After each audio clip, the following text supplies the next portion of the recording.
Hello guys! Welcome to my English fluency path, where we learn and practice English together and at the same time get closer to English fluency gradually, step by step.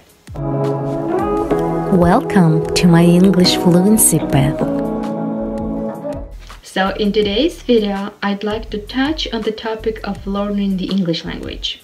This is the very topic that worries, excites, and unites all the English learners all around the globe. The question to take a closer look at in today's video is English a difficult language to learn? Well, generally speaking, I would say it depends. It depends on a certain person. It depends on many factors like your attitude towards learning the language, the level of your motivation, your personal background. That is, if you have any experience of learning languages or if you have any experience of learning in general. All of the above has to do with your mindset. Another factor is your life circumstances that you find yourself in, or simply put, your lifestyle. All of these points are important when it comes to the process of learning the English language, and all of them together determine the level of the difficulty of this process for each learner to a certain extent. And of course, we could dig deeper and elaborate or simply expand on each factor which make the English language more difficult.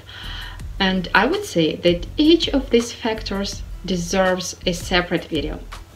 But today I'd like to emphasize another important aspect, I would even say significant aspect, which literally defines the level of difficulty of English for each individual learner anywhere in the world.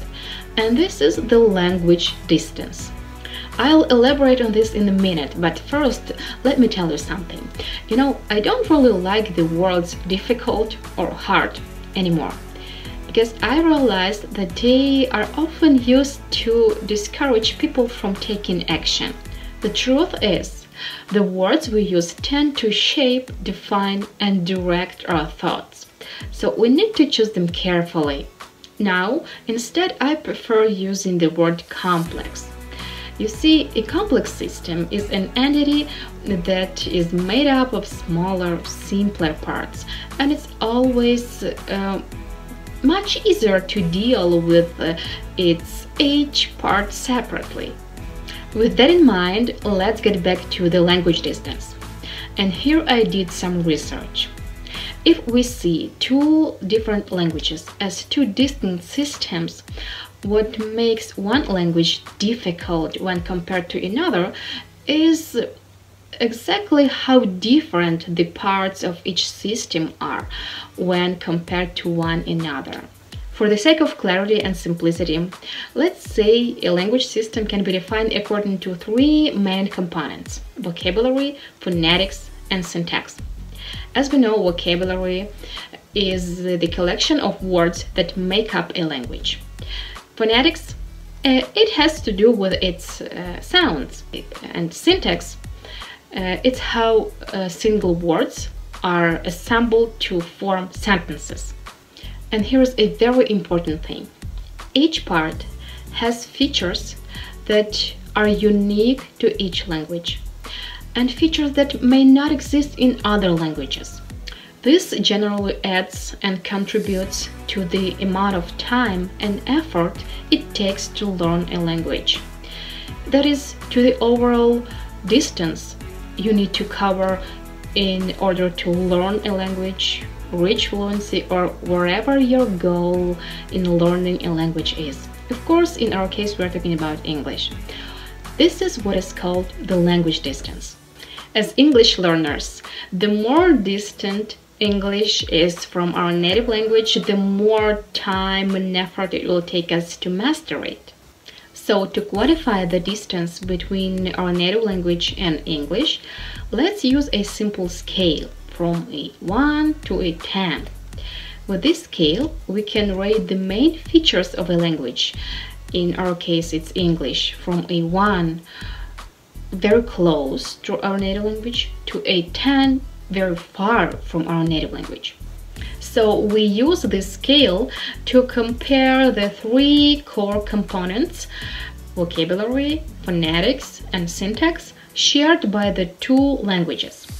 Using this system, I can rank the distance between each of these three components and then calculate an average, which represents the average distance between English and my native language. This is how I would quantify the language distance between Ukrainian and English. Vocabulary 7, phonetics 9, syntax 6, average linguistic distance 7. So I wouldn't say that Ukrainian is similar to English in terms of any of these three components. Speaking of vocabulary, these two languages do not share a lot of similar vocabulary. Although both are subject-verb-object languages, Ukrainian has a relatively free word order, so it's not easy, and it's not a case to translate sentences word for word from one language to the other. So English syntax is quite complex to a Ukrainian learner. But the biggest distance between English and Ukrainian is in the realm of phonetics. English has a much more complicated sound system than Ukrainian does. And so English pronunciation is a challenge for most native speakers of Ukrainian.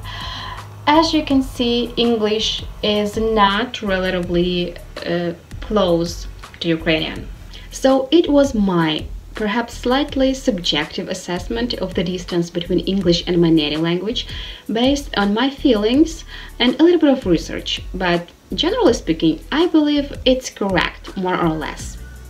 By the way, you can try to do the same and evaluate the language distance between English and your native language and draw your own conclusion about how difficult it is for you to learn English.